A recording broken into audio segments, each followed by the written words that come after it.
स्वागत है आप सभी का। तो आप लोगों ने क्या कभी सोचा है कि जेके रोलिंग्स ने हैरी पॉटर जैसी इतनी कॉम्प्लेक्स नोवेल कैसे बनाई होगी, या फिर कुछ टीचर्स के पढ़ाने का तरीका इतना यूनिक क्यों होता है बजाय कुछ टीचर का जो बहुत बोरिंग होता है, भले दोनों के पास सेम लेवल ऑफ नॉलेज हो। या फिर कुछ कॉमेडियंस इतना यूनिक स्टोरीज या इतना यूनिक जो एक्ट होते हैं वो कैसे लेके आते हैं। या फिर एप्पल और नाइकी जैसी कंपनीज इतनी यूनिक ब्रांडिंग स्ट्रेटेजी या इतना यूनिक मार्केटिंग स्ट्रेटेजी या उनके बिजनेस सिस्टम इतने यूनिक कैसे बनाते हैं। तो इन सब चीज़ों का एक ही जवाब है, क्रिएटिविटी या फिर क्रिएटिव थिंकिंग। तो जब भी हम लोग क्रिएटिविटी या क्रिएटिव थिंकिंग के बारे में सोचते हैं तो हम में से बहुत से लोग ऐसा सोच सकते हैं कि क्रिएटिविटी, अच्छा ये तो आर्टिस्ट टाइप के लोगों के लिए होती है, जो ड्राइंग बनाते हैं या फिर कुछ इस टाइप का आर्ट वर्क बनाते हैं उन लोगों के लिए होती है। पर अगर आप ऐसा सोचते हो तो ये बहुत बड़ा मिसकॉन्सेप्शन। ओके, क्रिएटिविटी हर फील्ड में यूज की जा सकती है। अगर आपको कुछ एक्स्ट्रा ऑर्डिनरी करना है उस फील्ड में तो क्रिएटिविटी बहुत इंपॉर्टेंट हो जाती है। तो आगे के वीडियो में हम यही सीखेंगे कि आखिर क्रिएटिविटी क्या होती है ना, और हम हमारी क्रिएटिव थिंकिंग एबिलिटीज को इम्प्रूव कैसे कर सकते हैं। तो उसके पहले मैं आपको एक बहुत अच्छा एग्जांपल बताता हूँ क्रिएटिविटी का। ओके, मैंने ये इंटरनेट पे पढ़ा था, शायद रियल है ना। तो एक बार क्या हुआ, एक कंपनी थी, कोई केमिकल कंपनी, ऐसी कोई कंपनी थी। तो वहाँ पे ना वर्कर्स, उसकी जो फैक्ट्री थी वहाँ पे वर्कर्स को कुछ स्पेशल टाइप के शूज़ पहन के जाना पड़ता था। ठीक है, वो शूज़ काफ़ी एक्सपेंसिव होते थे और कंपनी का ऐसा इंस्ट्रक्शंस था कि जब फैक्ट्री से आप बाहर निकलो तो आपको वो शूज़ खोलने। पर वर्कर्स काफ़ी लापरवाह थे, उनको कुछ खाने पीने जाना है बाहर या टहलने जाना है तो वो शूज़ पहन के जा रहे थे, जिसकी वजह से वो शूज़ जल्दी ख़राब हो जा रहे थे और कंपनी का काफ़ी खर्चा बढ़ रहा था। तो कंपनी ने एक कमेटी बिठाई कि यार इस चीज़ का सॉल्यूशन निकालो। तो एक बार आप खुद से सोचो कि आप क्या सॉल्यूशन निकालोगे इसका।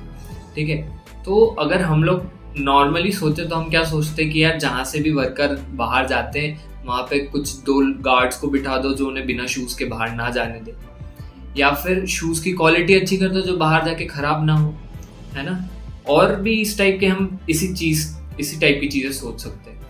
पर कंपनी ने आउट ऑफ बॉक्स सोच के क्या सॉल्यूशन निकाला, उन्होंने सॉल्यूशन निकाला कि जिस डीलर से वो शूज़ बुलवाते हैं, उन्होंने उस डीलर को बोला कि हमें जो भी हमारे पास लेफ्ट साइड के शूज़ आ रहे हैं, ठीक है, वो सारे वाइट कलर के भेज दो, और जो राइट साइड के शूज़ आ रहे हैं वो सारे ब्लैक कलर के भेज दो। ओके, तो अब इससे क्या हुआ कि जो भी वर्कर पहनता था उसे, ठीक है, तो वो उसे बाहर पहन के जाना पसंद नहीं करेगा क्योंकि एक साइड वाइट और एक साइड ब्लैक जोकर लगेगा। ठीक है, तो वो खुद ही खोल के बिना शूज वो वाले पहने बाहर जा रहे थे। तो अगर आप ध्यान से समझो तो ये जो सॉल्यूशन है ये कितना सिंपल है। ओके, पर क्रिएटिविटी में यही चीज है कि simplicity is not easy. Okay, simplicity थोड़ी हार्ड होती है। अगर हम सॉल्यूशन देखें तो काफ़ी सिंपल है, उन्होंने बस लेफ्ट साइड के शूज़ को वाइट कलर करवा दिया, सारे जो भी आ रहे हैं, और जो भी राइट साइड के आ रहे हैं उन सबको ब्लैक कलर का बुलवाया। ओके, वर्कर बाहर जाके पहनना, उसको थोड़ा शर्म आएगी वो पहनने में, इसलिए वो पहनेगा नहीं। पर ये सोचना थोड़ा मुश्किल है। और हम कैसे हमारी दिमाग को ऐसा ट्रेन करें कि हम जिस भी फील्ड में, ठीक है, हम सिर्फ बिजनेस नहीं कर रहे, हो सकता है आप कॉमेडी कर रहे हो, या जैसे मैं लोगो डिज़ाइन कर रहा हूँ तो मुझे वहाँ पे क्रिएटिविटी का बहुत यूज़ आता है, या फिर आप इंजीनियर हो, डॉक्टर हो, कुछ भी हो, जिस भी फील्ड में हो, कुछ थोड़ा एक्स्ट्रा ऑर्डिनरी करना है तो हम कैसे हमारी दिमाग को इस तरीके से ट्रेन करें कि हम भी इतनी ज़्यादा अच्छे से सोच पाए। ओके, तो स्टार्ट करते हैं। तो अब क्वेश्चन आता है कि क्या हम हमारी क्रिएटिव थिंकिंग एबिलिटीज़ को इम्प्रूव कर सकते हैं। तो आंसर है हाँ, कर सकते हैं। हो सकता है आपको लगता हो कि आप काफ़ी क्रिएटिव हो, बहुत क्रिएटिव हो, तो आप उसको और इम्प्रूव कर सकते हो और नेक्स्ट लेवल पे ले जा सकते हो। ठीक है, इसका कोई अंत नहीं है, इम्प्रूव करते रहो। और हो सकता है कि आपको लगता हो आप बहुत बेकार हो, क्रिएटिव नहीं हो, तो आप उसे भी इम्प्रूव कर सकते हो, आप क्रिएटिव बन सकते हो। ठीक है, जो लोग काफ़ी क्रिएटिव होते हैं वो कुछ एप्पल या नाइकी जैसी कंपनीज बनाते हैं, या कपिल शर्मा जैसे कॉमेडियन बन जाते हैं। ओके, या खान सर जैसे कुछ अच्छे टीचर, फिजिक्स वाला जैसे कुछ अच्छे टीचर्स बन जाते हैं। ओके, क्योंकि टीचिंग में भी उनका स्टाइल काफ़ी क्रिएटिव होता है। और सिर्फ यही नहीं है, सिर्फ क्रिएटिविटी आपको सक्सेसफुल नहीं बनाती है, और भी कई सारी चीजें होंगी, ठीक है, जिसकी वजह से एप्पल या नाइकी जैसी कंपनीज बन पाई है, पर उसका एक बहुत बड़ा हिस्सा क्रिएटिविटी भी है। अब बात आए कि कुछ लोग ज्यादा क्रिएटिव होते हैं और कुछ लोग कम क्रिएटिव क्यों होते हैं, तो इसका सिंपल सा आंसर ये है कि कुछ लोगों को बचपन से ही कोइंसिडेंटली ऐसा इन्वायरमेंट मिल गया होता है जिससे उनकी क्रिएटिविटी बूस्ट हो जाती है, और कुछ लोगों को ऐसा इन्वायरमेंट मिल गया होता है कोइंसिडेंटली जिसकी वजह से उनकी क्रिएटिविटी नहीं बढ़ पाती। ओके, पर हम हमारी क्रिएटिविटी को बढ़ा सकते हैं अगर हम थोड़ा सा एफर्ट डालें तो अब क्वेश्चन आता है कि आखिर हम हमारी क्रिएटिव थिंकिंग कैसे इंप्रूव कर सकते हैं, ठीक है। पर इसके पहले हमें यह समझना होगा कि क्रिएटिविटी क्या होती है।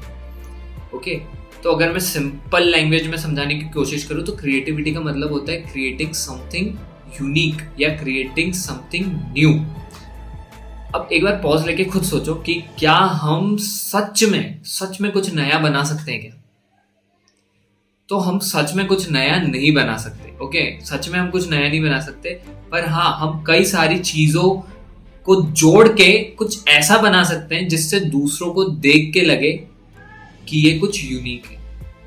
ओके, तो इस चीज को अच्छे से समझाने के लिए मैं आपको अपनी स्क्रीन पे लेके चलता हूं, जहां पे मैं कुछ शेप से आपको समझाने की कोशिश करूंगा। ओके, तो आ जाओ स्क्रीन पे। तो अब हम आ चुके हैं हमारी स्क्रीन पे, ठीक है, और यहाँ पे मैं समझाने की कोशिश करूंगा कि क्रिएटिविटी वर्क कैसे करती है, ओके, हमारे दिमाग में। तो सबसे पहले ना मैं यहाँ पे अपना माइंड बना लेता हूँ। अज्यूम करो ये जो एरिया है ये आपका माइंड है, ठीक है। आपके माइंड के अंदर सारी चीजें होती है, ठीक है, आपके आज तक के जितने भी एक्सपीरियंस आपने लिए होते हैं, ठीक है, मैं ज्यादा अच्छा लिख नहीं पाऊंगा इस पे, ठीक है, आपके एक्सपीरियंस होंगे, आपके माइंड के अंदर जो भी इंफॉर्मेशन आपके पास है वो होगी। ओके, आपके माइंड के अंदर इमोशंस होंगे,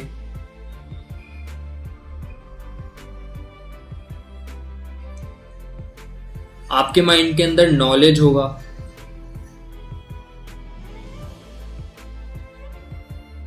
और भी कई सारी चीजें होंगी। अब अगर मैं आपको बोलूं कि कुछ नया क्रिएटिव क्रिएट करके बताओ, आप जिस भी फील्ड में आपको कुछ नया क्रिएटिव क्रिएट करना है, ओके, तो आप आपके माइंड के बाहर सोच ही नहीं सकते, ठीक है।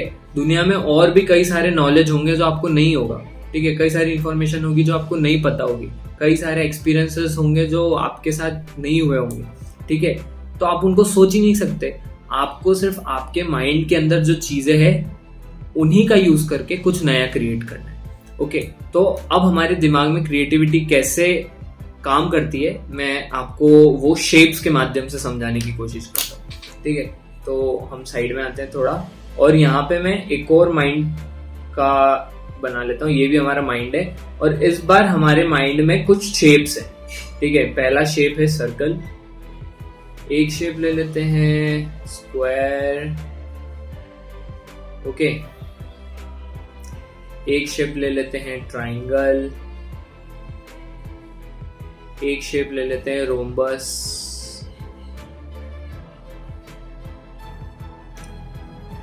ठीक है। अब हमारे माइंड में जो पहले इमोशंस था, इंफॉर्मेशंस था, है ना, और जो भी एक्सपीरियंसेस थे, उसकी जगह पे हमारे पास सिर्फ 4 शेप है ना। अब हमें सिर्फ ये 4 शेप्स पता है, ठीक है, इसके अलावा दूसरे शेप्स हमें पता ही नहीं है, ठीक है। तो हमें सिर्फ इन्हीं का यूज करके कुछ नए यूनिक शेप्स बनाने। ओके, तो अब अगर मैं आपको बोलूं कि इनका यूज करके कुछ यूनिक शेप बनाओ, तो कुछ लोग होंगे जो सर्कल लेंगे, ठीक है, ये मैंने सर्कल लिया, एक और सर्कल ले लिया, ठीक है, मैं सर्कल के ऊपर सर्कल रख देता हूँ। तो ये मेरा जो सॉफ्टवेयर है वो एडोबी इलस्ट्रेटर है, ठीक है। तो यहाँ मेरे को थोड़ा इजी हो रहा है समझाने का, है ना, इसलिए मैं इसको समझा रहा हूँ। अब यार यहाँ पे ध्यान से देखो तो मेरे पास कुछ 3-4 शेप्स आ चुके हैं। एक शेप तो अगर मैं इसको ओवरलैप करता हूँ तो एक शेप ये चांद वाला शेप मुझे दिख रहा है, ओके, एक ये लीफ वाला शेप मुझे दिख रहा है, एक उल्टा चांद वाला शेप दिख रहा है, और एक ये कुछ ऐसा पूरा शेप दिख रहा है, ठीक है। तो कुछ लोग होंगे जो ये चांद वाला शेप, जैसे मान लो मैं अलग कर लेता हूँ इसमें से, ओके, है ना। तो अब आप जब ये चांद वाला शेप किसी और को दिखाओगे, ओके, तो वो बोलेगा कि हाँ यार ये इन चारों शेप से एकदम यूनिक है, पर आपको पता है कि ये जो शेप आपने बनाया है ये आपके प्री नॉलेज जो आपके पास पहले से था उसी से बनाया है ना, पर फिर भी ये काफी यूनिक है क्योंकि इन लोगों में से किसी से भी नहीं मिलता, ठीक है। अब कुछ लोग होंगे जो इससे और थोड़ा कॉम्प्लेक्स शेप बनाएंगे, ओके, वो ले लेंगे स्क्वायर, है ना, वो ले लेंगे एक सर्कल, ठीक है, वो सर्कल को थोड़ा सा छोटा भी कर देंगे, है ना। अब वो सर्कल को यहाँ पुट कर देंगे, वो इसी सर्कल को यहाँ पे पुट कर देंगे, वो इसी सर्कल को यहाँ पे पुट कर देंगे, वो इसी सर्कल को यहाँ पे पुट कर देंगे, ठीक है। अब अगर आप ध्यान से देखो तो यहाँ पे भी कई सारे शेप बन चुके। एक शेप तो ये स्टार जैसा कुछ बन गया, एक शेप अगर आप ध्यान से देखो तो ये जो जा रहा है एक स्क्वायर बन चुका है जिसकी कर्व्ड एजेस है, ठीक है। तो यहाँ पे भी कई सारे शेप बन चुके, तो मैं ये वाला शेप निकाल लेता हूं।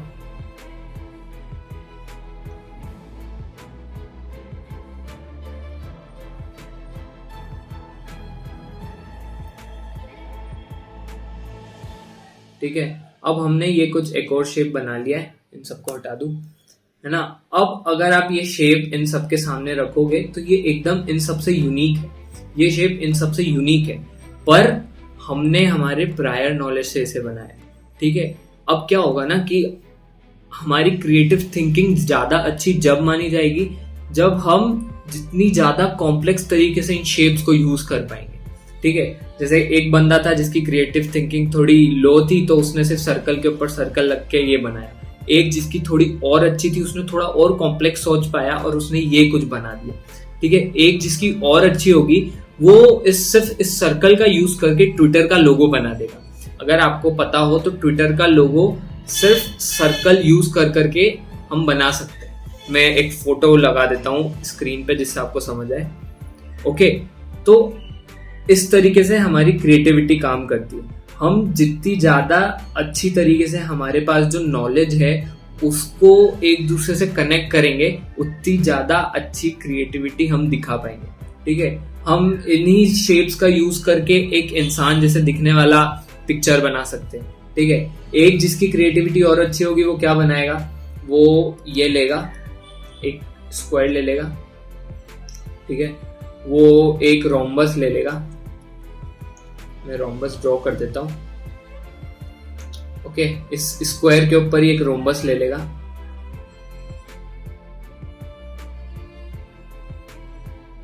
है ना।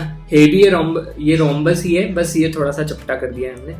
वो यहाँ पे एक और रोम्बस ले लेगा या पैरेललोग्राम कुछ भी बोल दो, ठीक है। अब अगर इसे देखो तो ये क्यूबॉइड बन चुका है। क्यूबॉइड हमारे माइंड में पहले से नहीं था, हमें नहीं पता था क्यूबॉइड जैसे दिखने वाली कोई चीज होती है क्या, पर हमने हमारी प्रायर नॉलेज का यूज करके ये बना लिया, ठीक है।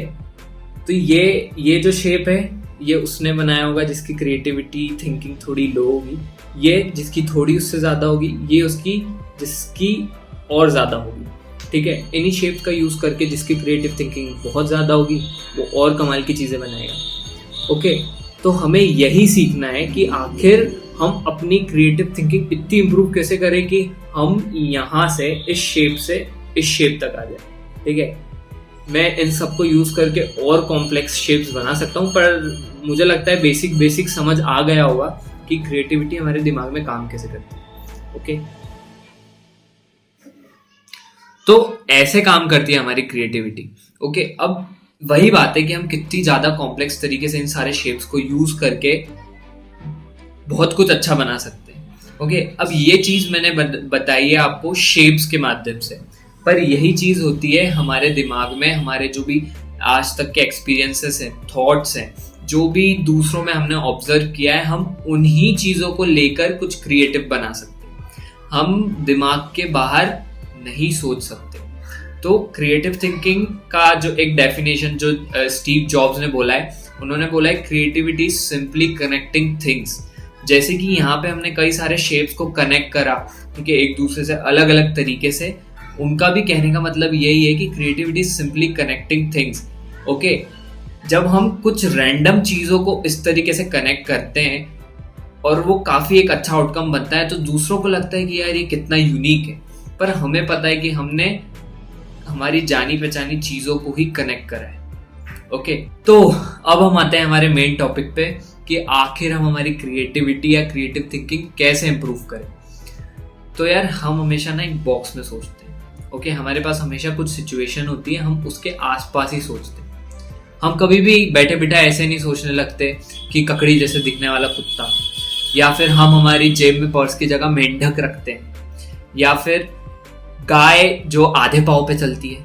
अभी मैंने जो पिछली 3 बातें करी, इन तीनों बातों का कोई सेंस था नहीं ना, इसलिए हमारा बॉक्स में रहना जरूरी है। ओके, वरना हम कुछ उटपटांग बातें सोचने लगेंगे। पर क्रिएटिविटी के लिए बहुत इंपॉर्टेंट है कि हम ऐसी बातें सोचे नहीं, हम in out of the box सोच पाए। ओके, जैसे कि उस समय जो मैंने एग्जांपल दिया था कि वो कंपनी ने एक पाव का शूज व्हाइट कलर कर दिया और एक पाव का ब्लैक कर दिया, है ना। हम जनरली सोचते तो हम उस कंपनी के आसपास या उस फैक्ट्री के आसपास ऐसे ही सोचते ना कि उस फैक्ट्री में 2 वर्कर्स और लगा दो जो उनको बाहर पहन के जाने से रोके, या शूज की क्वालिटी अच्छी कर दो। पर उन्होंने उस चीज से थोड़ा हट के सोचा कि आखिर साइकोलॉजी क्या होती है वर्कर की। ओके, आखिर हम साइकोलॉजी के साथ ऐसा कैसे खेल सकते हैं कि वर्कर वो शूज बाहर पहन के ही ना जाए, है ना। इसलिए उन्होंने कुछ कलर ही बदल दिए, जिसकी वजह से वर्कर वो शूज बाहर पहन के जा ही नहीं रहे। ओके, तो हमें हर जगह कुछ ऐसे हट के सोचना पड़ेगा, है ना, आउट ऑफ द बॉक्स सोचना पड़ेगा। तो जैसे कि मैं कई बार लोगो डिजाइन करता हूँ, तो मेरे दिमाग में क्या कुछ शेप्स बैठ जाते हैं या कुछ स्टाइल बैठ जाता है, जिनके अलावा मैं कुछ और सोच ही नहीं पाता हूँ लोगोस के लिए। ओके, और उस चीज के मैं एक बॉक्स में बंद हो जाता हूँ, ठीक है। मैं बस कुछ ही चीजें सोच पाता हूँ, एकदम कुछ नया नहीं सोच पाता हूँ। मेरे दिमाग के अंदर बहुत सारी चीजें, पर उस समय मैं बॉक्स में फंस जाता हूँ। तो आखिर क्या हम ऐसा करें कि हम इस बॉक्स के बाहर सोच पाए। तो क्रिएटिव थिंकिंग इंप्रूव करने के लिए जो सबसे पहली इंपॉर्टेंट चीज है वो है ऑब्जर्वेशन। ओके, हमें हमारे आसपास जो भी हो रहा है ना काफी ध्यान से ऑब्जर्व करना है। हमारे अंदर जो भी हो रहा है ना वो भी काफी ध्यान से ऑब्जर्व करना है। लोगों को ऑब्जर्व करना है, लोगों के इमोशंस को ऑब्जर्व करना है, अपने इमोशंस को ऑब्जर्व करना है, चीजों को ऑब्जर्व करना है और काफी ध्यान से ऑब्जर्व करना है। ओके, मैं ऑब्जर्वेशन क्यों बोल रहा हूँ इंपॉर्टेंट है, क्योंकि मैंने जो आपको समय शेप से समझाया, ओके, उस समय हमारे पास 4 शेप्स थे, पर हमारे पास जितने ज्यादा शेप्स होंगे हम उतना और कुछ यूनिक बना पाएंगे। ओके, हो सकता है कि कोई शेप आपके पास हो वो दूसरे को काफी यूनिक लगे पर आपके लिए नॉर्मल हो, है ना। उसी प्रकार से हो सकता है कि कोई चीज, कोई एक्सपीरियंस आपके पास हो काफी नॉर्मल हो, पर आप जब दूसरे को वो चीज बताओ तो उसे काफी यूनिक लगे, है ना। तो ऑब्जर्वेशन होना जरूरी है।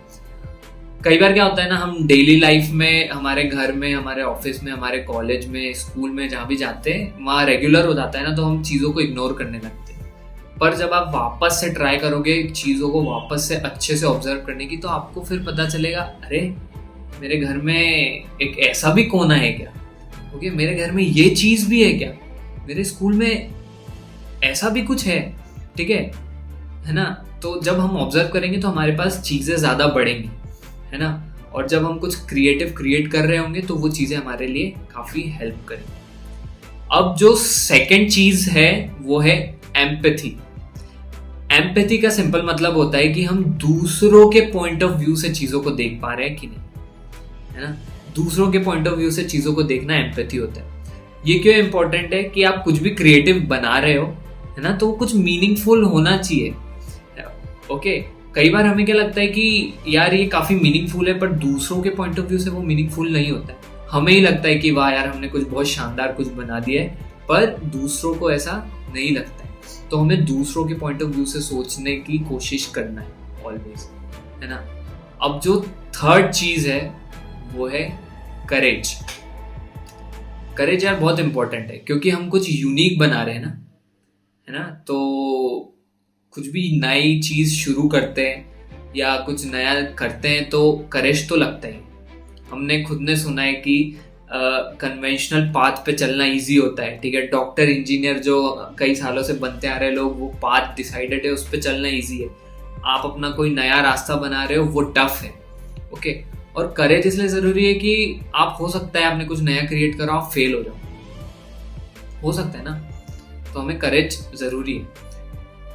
बॉक्स के बाहर सोचने के लिए भी हमें करेज लगता है, ठीक है, क्योंकि बॉक्स के बाहर, जब बॉक्स के अंदर हम सोचते हैं ना, हम काफी कंफर्टेबल होते हैं, पर बॉक्स के बाहर क्योंकि बहुत सारी चीजें सोचने के लिए है ना, तो वो थोड़ा हमें घबरा देती है, तो वहां भी हमें करेज लगता है। तो करेज भी काफी इंपॉर्टेंट है। अब जो 4th चीज है वो काफी इंपॉर्टेंट है, वो है रिलैक्स होके काम करो, ओके। आप क्रिएटिविटी को फोर्सफुली नहीं कर सकते, ठीक है। आप अपने दिमाग पे जोर डाल रहे हो कि कुछ नया आइडिया सोच, कुछ नया आइडिया सोच, आप नहीं सोच पाओ। मैं मेरे एग्जांपल से समझाता हूँ। मैं जब भी लोगो डिजाइन करता हूँ, स्टार्ट में जब करता था, जब मैंने सीखा था, तो मेरे साथ क्या होता था, मैं जोर डालता था कि कुछ यूनिक आइडिया सोच, कुछ यूनिक आइडिया सोच। उस समय नहीं आता था, ठीक है, और उल्टा मैं और फ्रस्ट्रेट होने लगता था उसकी वजह से, है ना। और जब मैं फ्रस्ट्रेट होकर उस चीज को छोड़ देता कि यार अब नहीं करना, है ना, और जब रिलैक्स होकर इधर उधर टहल रहा हूँ, तो एकदम से मुझे कुछ नए आइडियाज क्लिक कर जाते। तब मुझे समझ आया, ठीक है, मैंने एक रिसर्च भी पढ़ी थी कि जब हम रिलैक्स होते हैं ना, जब हम ज्यादा क्रिएटिव होते हैं, ओके, तो क्रिएटिविटी को कभी फोर्सफुली नहीं करना है। अगर आपको आइडिया नहीं आ रहा है ना, तो ब्रेक ले लो। मेरे साथ भी जब होता है कि मुझे कोई नया लोगो डिजाइन करने का आइडिया नहीं मिलता है, तो अब मैं ब्रेक ले लेता हूँ, है ना, और फिर आके वापस से जो उस ब्रेक में मुझे कुछ नए आइडियाज आए होते हैं वो बनाता हूँ। और ऐसे ही काम करना है। आप फोर्सफुली कर ही नहीं सकते, क्रिएटिव हो ही नहीं सकते, ओके। तो जोर डाल के काम नहीं करना, ओके। अब 5th पॉइंट पे आते हैं, ये भी काफी इंपॉर्टेंट है। Try to find your own uniqueness.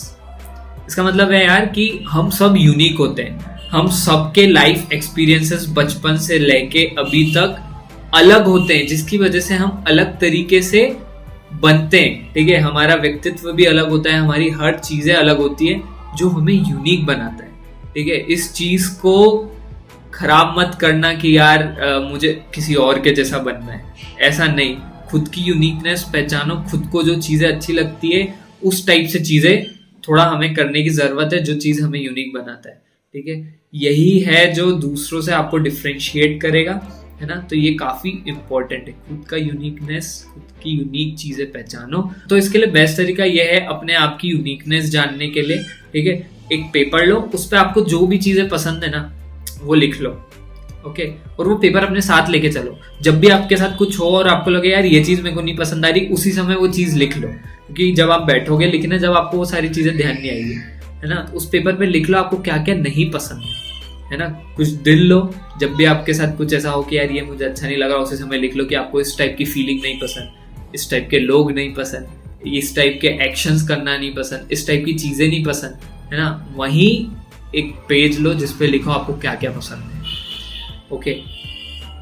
एक बार में बैठ के नहीं लिख पाओगे, क्योंकि हमें कई सारी चीजें पसंद नापसंद होती है, वो हमारे दिमाग में, कॉन्शियस माइंड में नहीं होती, सबकॉन्शियस माइंड में होती है। तो जब भी आपके साथ कुछ ऐसा हो कि यार मुझे अच्छा नहीं लग रहा, उसी समय लिख लो, है ना। ये अच्छा लग रहा है, उसी समय लिख लो।